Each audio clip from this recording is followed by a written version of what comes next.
How to create or add a trend line in a graph in MS Excel. So hey guys, in this tutorial I'm going to show you how you can add a trend line into a graph in Excel.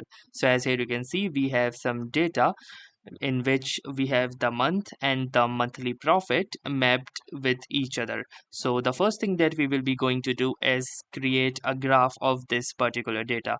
So let us see how to do this. So simply click onto this insert button, and then under the insert you can click onto this recommended charts, and from here choose any chart that you want. So for example, let's say a line chart like this.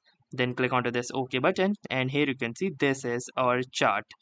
So now let's try to add a trend line into this particular chart. So in order to add a trend line, simply click onto this plus icon, and then from here simply click onto this trend line option. Once you click onto this trend line, you can see that a trend line has been successfully added into this particular graph, as here you can see this. So that's how easily you can create or add a trend line into the graph of your data in MS Excel. So that was all for this quick and easy tutorial. If this video was helpful to you, consider giving this video a like.